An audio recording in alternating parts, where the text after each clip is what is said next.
think the animals Okay, would be out because so this rock over here, about 11 o'clock off the front of the boat, it's called Balance Rock. It's a landmark, and the interesting part of the rock is the top. It's what we call desert varnish. It took thousands of years to build that little cap, that black cap up there. And why that's important is that the Indians, the petroglyphs here, they would find a hillside that had the desert varnish on it, and they would simply take a sharp rock and they'd chip off the desert varnish. And that's how they made their petroglyphs.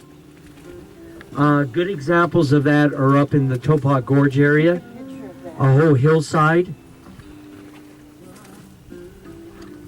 But this is the best example in the thickest desert varnish that we have on the lake here, along the river.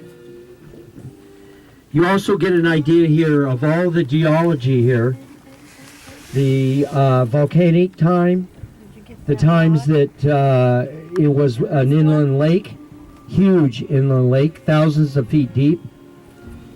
And then once the Colorado River ate its way through, it drained it.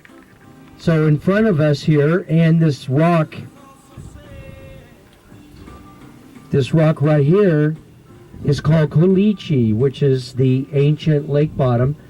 Very soft. As you can tell, the water is eating its way through there. During the thousands of years that the river will run free. Now, remember, this is all snow melt from the Rocky Mountains. So every summer, it would flood, and huge, huge floods. In fact, you can almost look back there some places here and see sand way up on the hillside. That was from the days of the floods here. Let me see, there was, let me back up here. Well, over here on the right,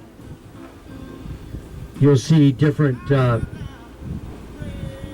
different dirt, and that's from the tremendous amount of floods we had here.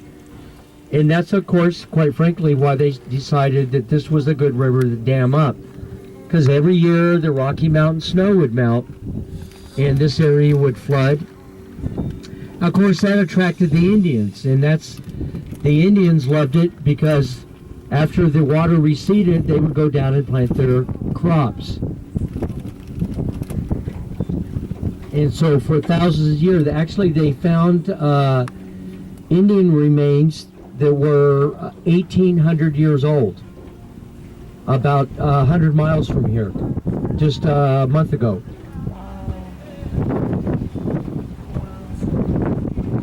And those of you that are from California, the Salton Sea, which was a salt bed, dry salt bed, up until 1905, when a tremendous flood hit the Colorado River, and it filled up Salton Sea out of Indio.